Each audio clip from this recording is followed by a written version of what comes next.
Lots to talk about on the verdict today. Joel Bowden is with us from the match review panel. G'day, Joel. G'day, Matt. How are you? Yeah, good, thank you. We have lots to get through, beginning with Fremantle's Nat Fyfe. He will miss the grand final rematch after accepting a two-match suspension for rough conduct. It was a head clash with Gold Coast's Michael Rischitelli. It's been judged negligent, medium impact and high contact, and the carryover points didn't help him. No, the carryover points don't help, and as you see here, Rischitelli goes to kick the ball clear and Nat Fyfe chooses to bump. Unfortunately, there's head contact, and under the new guidelines, he's liable for that head contact. Although both players seem to come off worse for wear, it is probably the first case of this season that we've seen, although there is another one coming up shortly. Yeah, absolutely. So the big news there is that Nat Fyfe is out of the grand final rematch. You mentioned the head clash issue though, Joel. Taylor Hunt from the Cats, he's taken a week with an early plea, avoiding a two-match ban. This was assessed similar to Fyfe, the same as Fyfe in fact. Rough conduct, the charge, negligent, medium and high. Talk us through this one. Yeah, so the ball comes through, Harry Taylor picks it up, gives Duncan. Hunt is trying to protect Duncan, and in shepherding, he bumps Rich, high contact again. It's classed and classified as the same as the previous one. It's another bump that has head contact, and under the new guidelines, he's liable for that as well. It's a slightly different incident, but both liable for their actions. All right, let's talk about them both. So Fyfe had options and Hunt didn't. Is that the way we look at it? Well, we think that Nat Fyfe as a match review panel could have either tried to smother or tackle. He's chosen to bump.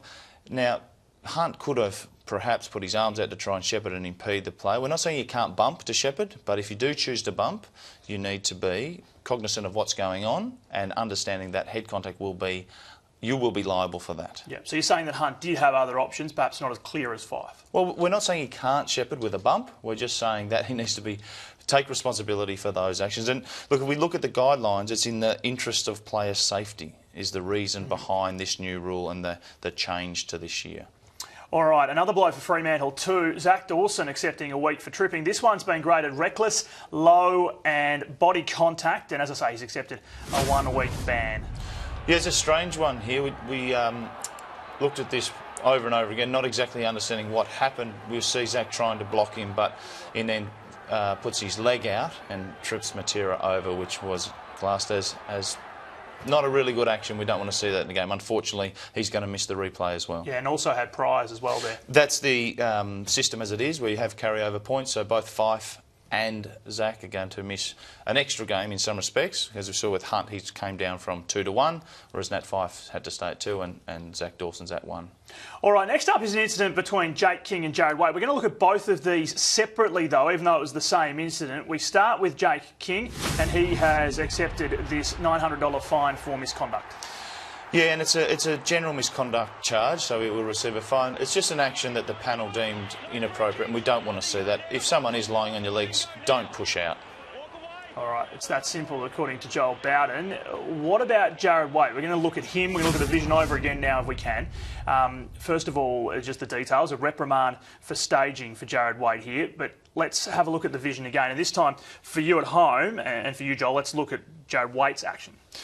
Yeah, so in this same instance, we see Jake push out and, he makes contact with what we deem to be Jarrad's chest. For him to grab his mouth and chin to pretend that he's been hit in the chin, we've charged him with staging, and that's a first offence. He'll receive a letter. I think there's been a bit of public discussion about this, but it's also really hard for the umpires to make a delineation about what's happened if we have players staging like that. So we'd hope to not see that again from Jarrad or other players. Well, it has been a big talking point, hasn't it? And it has. I want to roll this vision now because this is Jordan Lewis. Now, the obvious question is, why did Waite get a reprimand but not Jordan Lewis in this instance? Because this is a Logie award-winning performance, I reckon. Yeah, he gets a fair whack in the guts by Brendan Goddard. He does over-accentuate that with his arms flailing back and trying to milk a free kick. I know that Jordan's come out publicly already and said he's slightly embarrassed. On top of that, I think the team might be a little bit dirty on him because he allows Brendan Goddard to waltz out of that marking contest and kick the ball deep inside 50. So there's a double-edged sword there for Jordan, but he did cop a fair whack in the guts and just went down with a little bit of theatrics. Okay, and so Jordan, because of that contact, didn't get a reprimand, and that doesn't change anything from your perspective as well when a player comes out and admits their embarrassment? No, not really. It just shows that he probably won't do it again, I would suspect. All right, Tom Derricks from the Swans now. He's copped a reprimand for rough conduct against Scott Pendlebury. This one's been judged reckless, low impact and body contact. Talk us through this one. Yeah, it's off the ball to a certain degree, probably 50 metres or so away from the ball. Pendlebury's in somewhat of a vulnerable position and wouldn't be reasonably expecting contact there. So we charge Derricks with that rough conduct, and he'll. I think he can take a reprimand. He has taken a reprimand. Yep, he's taken the reprimand, and he'll be able to play this week. But it's just an action that we don't want to see blokes being bumped or picked off the ball. All right, let's go back to Thursday night. Now, it seems like a long time ago, but Dustin Martin was reported for striking Simon White. This charge, though, has been dropped. Yeah, it was dropped. And it's some really good umpire control for a game day report to stop those two guys having a little bit of a push and shove. We deemed, after having a look at this, that it wasn't above the threshold. And the umpire also said it was at the lower end of a reportable threshold. But what he did was he controlled the situation, controlled it really well, and got those two blokes to back to playing footy again rather than pushing and shoving, which we don't really need to see all night. Yeah, and that's something we've seen before, haven't we? Umpires using that ability to lay a match day report just to control a situation. Yeah, it is, and I thought that was really good. I'd personally like to see Dustin Martin playing the football. Like most people want to see the good players playing the ball and getting on the end of it. All right, one more incident out of that game I want to show you, Joel. Kade Simpson on Tyrone Vickery here.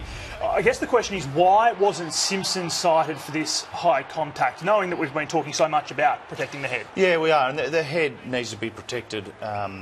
However, what we looked at here was that the action wasn't a reportable action. He doesn't run in to bump him. In fact, he's almost retracting a little bit and trying to get out of the way. He was, in some respects, near stationary, and we see that in the vision, he's trying to halt his momentum, he's trying to get out of the way, and Vickery's momentum comes through. So although it's a free kick every day of the week, it's not a reportable action, and therefore he wasn't cited. All right, well, there you go. The first week we've had 9 games to look at, Joel, and it's been super busy. We'll see you next week. Thanks, Matt. Appreciate it. Joel Bowden with us here on The Verdict. From all of us at AFL.com.au. Thanks for watching.